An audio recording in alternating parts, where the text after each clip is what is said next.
Hi everyone, and welcome to Easy Read, the channel where I talk about reading and what I'm reading, what I would like to be reading, and the authors that I enjoy.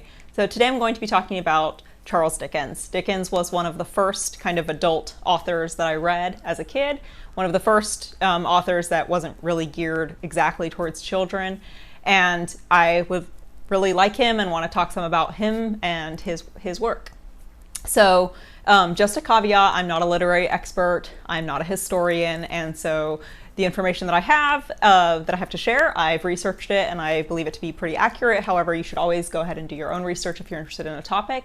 I'm also just going to kind of touch on some of the interesting aspects of Dickens' life without going into too much detail. So again, obviously do your own research if you want a whole lot of comprehensive information, but hopefully this is a good intro to someone who isn't familiar with Dickens or who's interested in starting to read him. Even if you are familiar with Dickens, if you are interested in him, I'd love if you watch this video and give me any comments you have below. I'm always interested in learning new things about the authors that I enjoy and also about books of theirs that I haven't necessarily read, because there's always plenty. I mentioned Dickens was the first kind of adult author I ever read, and the first book of his I read was Oliver Twist. So I actually have it right here. This was not the version that I first read and owned. The first version that I had was actually a Penguin Classics or a Penguin Books version. This is not that same version. This is published by Vintage. However, it's the same book, Oliver Twist, and I really enjoyed it as a kid. I found it fascinating and really fun and interesting, and it was a very fun read for me, a fun experience. One thing that you should know about Dickens, if you're starting to read Dickens for the first time, is that there are a lot of characters in Dickens. Dickens has a lot of characters in his book. He names them all, so they all have their own names, and he usually describes them to a pretty good extent. So you just kind of get a flurry of characters to the point that you'd kind of expect or imagine that a Dickens book might have a glossary in the back with the names and a little factoid about every character, because there are so many characters, and that's something that you might find in a more recent book that had a comparable number of characters. However, I've never read a version of Dickens' book that had that list, but if you really want one, you can always go on Wikipedia. A lot of his books that are described on Wikipedia will have a list of characters. So that can be kind of helpful if you're reading a book for the first time, or if you're reading it back and forth, maybe for a class project or something like that, and can't really keep track of all the characters. So even though Oliver Twist was the first book that I read myself, this isn't necessarily the first Dickens book that I would recommend if you're a first-time Dickens reader. So the book that I would recommend myself is Great Expectations. Like a lot of Dickens books, Great Expectations, and also like Oliver Twist, Great Expectations starts out with a child, a boy who's an orphan, and it kind of details his life and adventures that he embarks on throughout the book.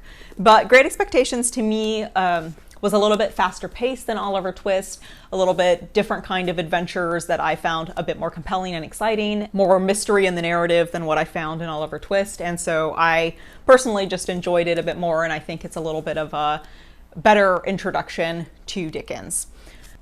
So I've read a lot of Dickens novels through the years. Some of those include, besides Oliver Twist and Great Expectations, Hard Times, David Copperfield, A Tale of Two Cities, Nicholas Nickleby, A Christmas Carol, and that last one you're probably familiar with, even if you've never read Dickens before. A Christmas Carol's been represented across Western culture in a whole bunch of different ways.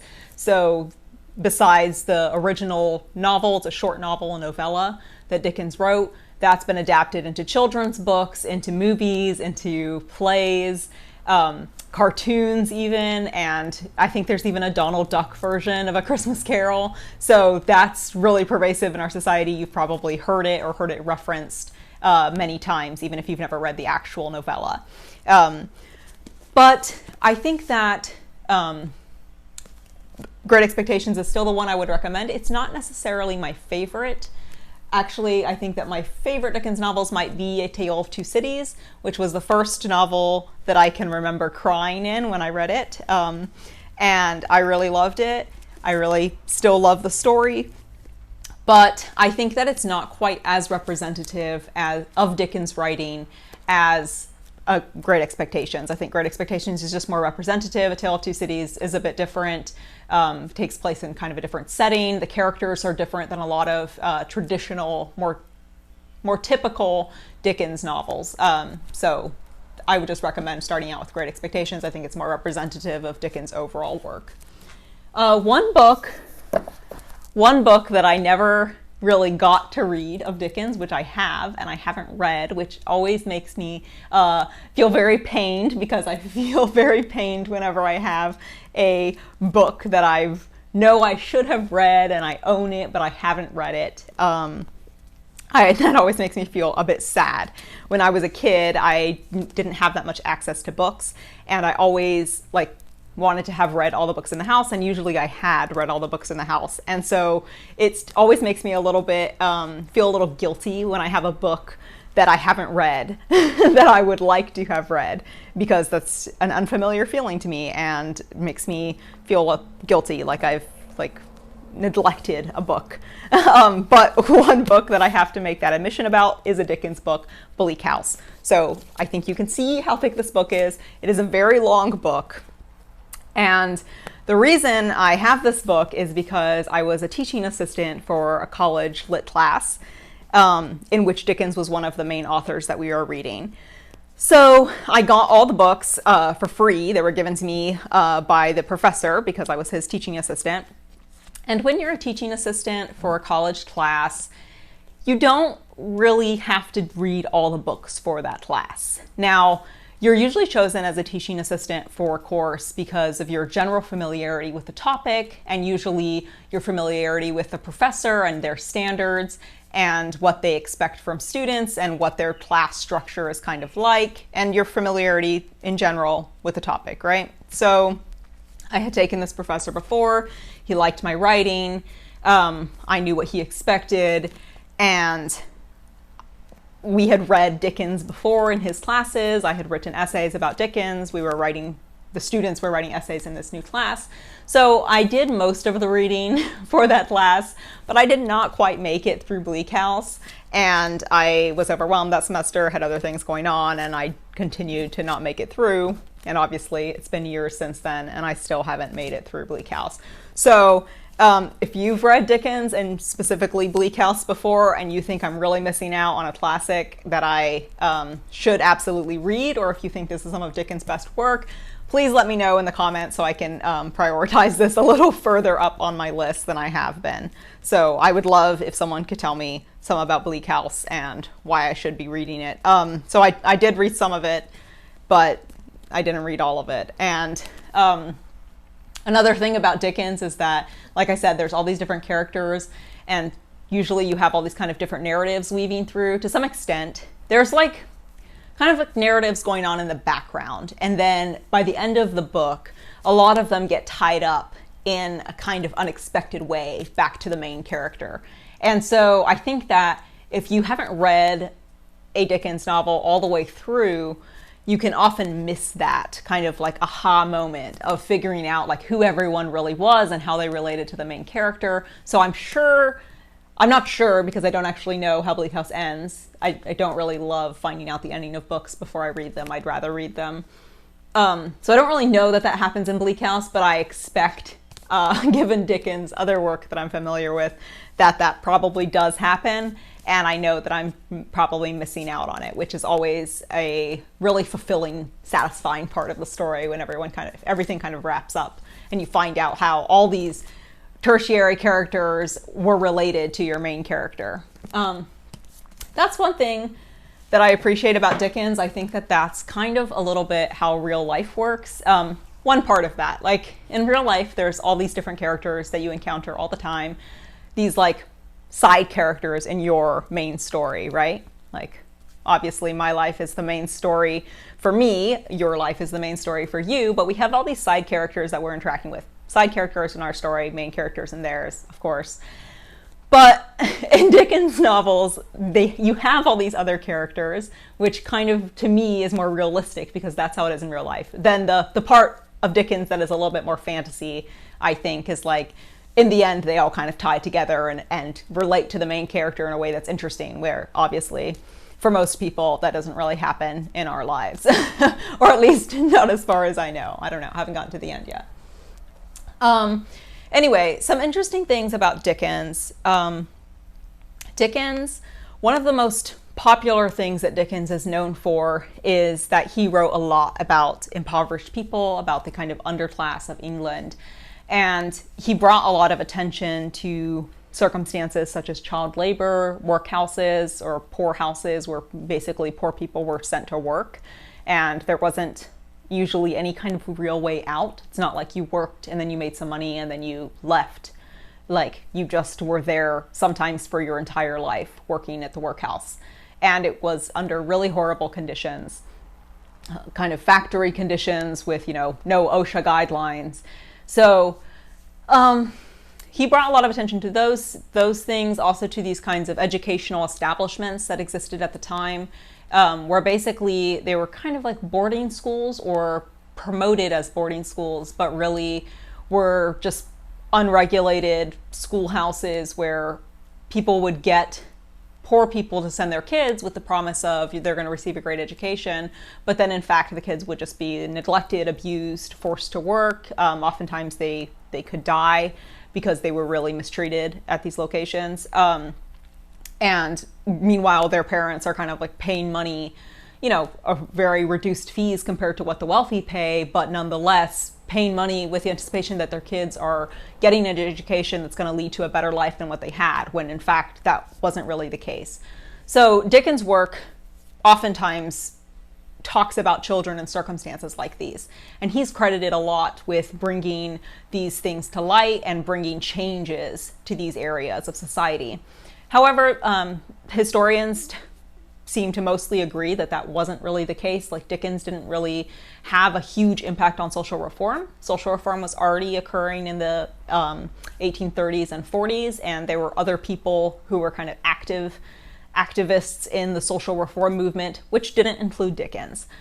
Nonetheless, there's still people who say that, well, even though he wasn't necessarily at the forefront or at the center of actually bringing about social reforms, he did bring the public's attention to these issues. And so you could argue that maybe the public was more accepting of changes towards these areas because they saw these stories of these people, these characters, right, that seemed so real, suffering through these various horrible social institutions that existed. So even though he didn't necessarily bring about those social reforms himself and wasn't really involved in them, there's people who argue, well, he did bring the public's attention to those areas and maybe made them more open to social reform. Another thing is that it is true that Dickens was a very kind person. He was actively involved in helping specific people who were underprivileged people who had been victims of these kinds of institutions. He was a philanthropist, but he just wasn't really involved in the social reforms themselves of like kind of improving society at large for tons of people. That he didn't really do that, even though he's often credited with that because of the focus of his writing. One thing that I think is interesting about Dickens that I don't see as commonly represented in the popular mythology about him is that he was a very energetic person. So he was a prolific writer. He wrote over 12 novels and novellas. He also wrote like 60 plus more short story collections, poetry collections. He wrote poetry as well, essays, some of which he collaborated on with other people. So he was a prolific writer, very energetic in that area, but he was also very energetic in other areas. So he worked in journalism, he was an editor, he was in theater, he worked as an actor. He also was very lively. He loved to go to parties, he loved to travel, he was the life of a party, loved to put on parties with his friends and celebrate things. So he was a very high energy person, which I find is amazing when I read about authors who, in addition to being just prolific authors who wrote a bunch, were active in their communities, had active social lives. I always find that amazing. I think that it's much easier to find authors who kind of like wrote a lot, but like were squirreled away writing a lot. So I'm always impressed by authors who had a very energetic life outside of writing, in addition to all the very productive writing they were doing.